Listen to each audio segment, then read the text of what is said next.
Magandang araw po sa inyong lahat. Lalo na po sa inyo, Miss Selena. Itago niyo na lamang ako sa pangalang Benji. At ang kwentong ibabahagi ko sa inyo ngayon ay tungkol ito sa aming naging karanasan ng aking tatay. Matagal na itong nangyari, ngunit hindi ko pa rin makalimutan magpahanggang ngayon. Magsasaka lamang ang aming pamumuhay noon. Sa kabutihang palad, kahit ganun pa man, ay naging maayos naman ang aming pamumuhay. Hanggang isang araw noon, ay sinamahan ko si tatay sa bukid dahil wala naman kaming pasok nung araw na iyon. Pumayag naman si tatay para may kasama din ito.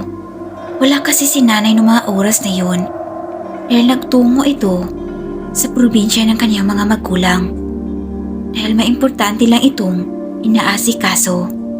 Anak, maghanda ka na ng mga gamit mo dahil maya-maya ay aalis na rin tayo.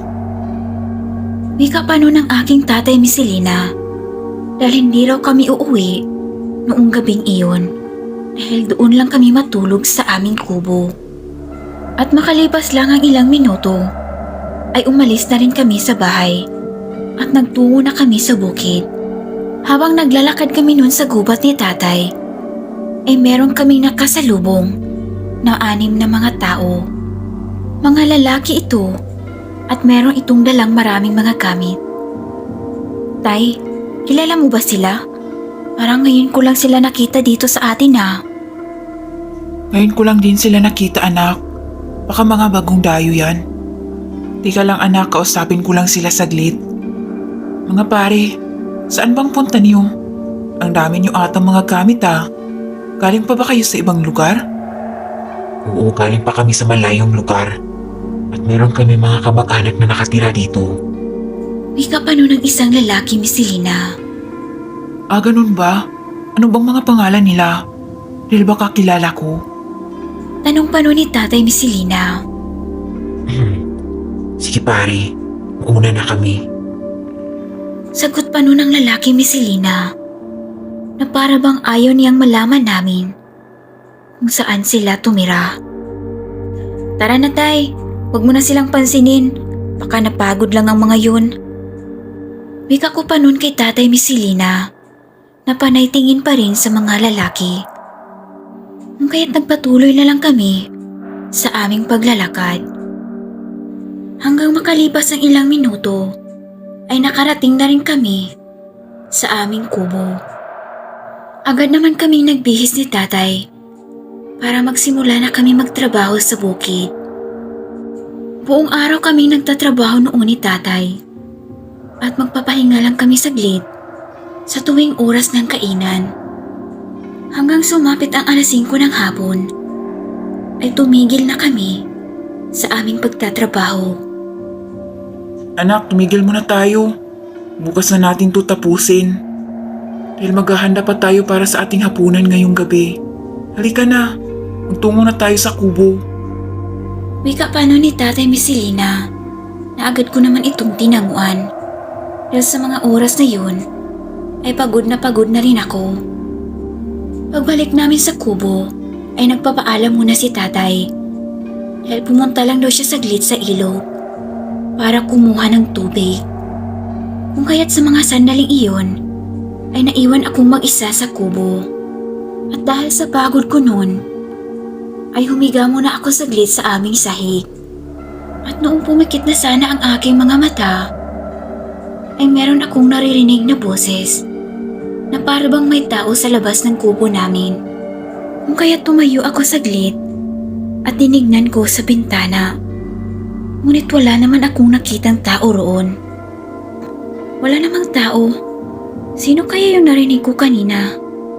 Baka siguro guni-guni ko lang yun. Wika ko pa nun sa aking sarili, Miss Selena. Kung kaya't dahil sa pagod, ay humiga na ako para makapagpahinga na. Ilang minuto pa ang nakalipas, hindi pa ako nakatulog nun. Ngunit nakapikit na ang aking mga mata. Meron akong nararamdaman na parang merong mga yapak na patungo sa aming kubo. Hanggang sa nararamdaman ko na nakapasok na ito sa aming kubo. Hindi ko na lang ito pinansin, Miss Selena. Dahil baka bumalik na si tatay. At ang hindi ko alam, Miss Selena, ay hindi pala si tatay ang pumasok sa aming kubo. Hanggang sa nararamdaman ko na parang may malamig na bagay na dumikit sa aking katawan. Kung kaya't nagulat ako noon, Miss Selena, at agad akong napasigaw. At nung imulat ko ang aking mga mata, ay bumulaga sa akin ang isang mabalahibong nilalang. At meron itong mahabang dila, pati ang mga kuko nito. Kung kaya't dahil sa aking takot ng mga oras na yun, ay napasigaw ako ng malakas. Tulong! Tulong! May aswang rito! Tay! May aswang, tay! Sigaw ko pa noon, Miss Selena. Ilang segundo pa ang nakalipas, ay dumating na agad si tatay. O Benji anak, bakit ka napasigaw? Sigaw pa noon ni tatay habang tumatakbo patungo sa aming kubo. Tay, tulungan niyo po ako, tay. May aswang dito sa loob. Sigaw ko pa ulit kay tatay. Walang ano-ano, ay dali-daling kinuha ni tatay ang kanyang itak sa kanyang tagiliran. Ako ang kalabanin mo at huwag ang aking anak. Sigaw pa ni tatay sa aswang. At dahil doon, ay napalingon ang aswang kay tatay at dahan-dahan itong nagtungo sa kanya. Nakita kong naghahandang umatake ang aswang at buti na lang ay inunahan ito ni tatay. Agad namang winasiwa si tatay ang kanyang itak at sabay wika ng, Ang aga-aga pa nandito ka na. Siguro nagugutom ka na ano. Pwes ipapakain ko sa'yo ang talim ng ita ko. Nagkakamali ka sa pinuntahan mo dahil makikita mo kung ano ang hinahanap mo, aswang ka. Sigaw pa ni tatay na sabay winasiwas ang kanyang itak sa ere. At sa kabutihang palad ay natamaan ang aswang. Umuungol ito ng malakas. Tila ba nasaktan ito ng sobra sa kanyang sugat sa kanyang balikat. Ngunit hindi pa rin ito tinigilan ni tatay.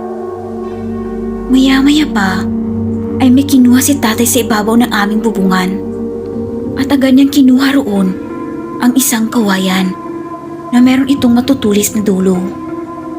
Agad namang nakita ng aswang ang hawak ni tatay.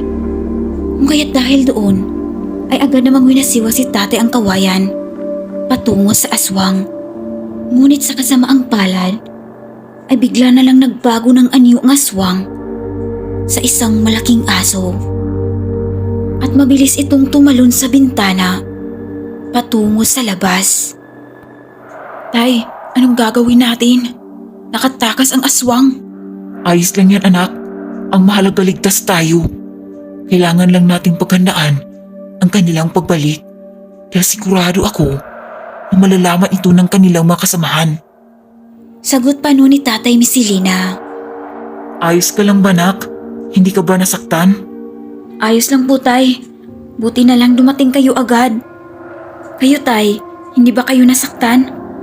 Pero sa totoo lang, tay, ang galing niyo po. Habang nakatingin ako sa iyo kanina, hindi ako makapaniwala na kaya mo palang gumalaw ng ganun, tay. Salamat, tay, dahil niligtas mo ko. Wika ko pa noon kay tatay, Miss Selena, na sabay yakap ko sa kanya. Wala lang yun, anak. Ganito naman talaga kami mga magulang. Gagawin namin ang lahat para sa aming mga anak kahit ikakapahamak pa namin ito. Kaya ikaw, mag-iingat ka na sa susunod. Huwag ka nang sumama rito sa bukid natin dahil delikado. Pero tay, paano kayo? Wala kayong makakasama. Paano kung mapapahamak ka, tay? Hindi ko kakayanin yun, tay. Kailangan kitang tulungan. O siya, mamaya na tayo mag-usap. Kailangan na natin maghapunan. Noong gabing iyon, Miss Selena, ay hindi kami nakatulog buong magdamag. Dahil baka bumalik ang aswang sa kubo namin. Kinabukasan noon, noong pauwi na sana kami sa bahay, ay nakasalubong naman namin ang mga lalaki na nakita namin kahapon. Kakaiba itong makatitig sa amin, Miss Selena. Lalo na yung isa na parang may sugat. Tay, di ba sila yung mga lalaking nakasalubong natin kahapon? Oo, sila nga anak. Pero tingnan mo yung isa. Naalala ko tuloy yung nakalaban ko kagabi. Dahil parehong-pareho kung saan ko nasugatan ng aswang kagabi. Halika na anak, bilisan mo na.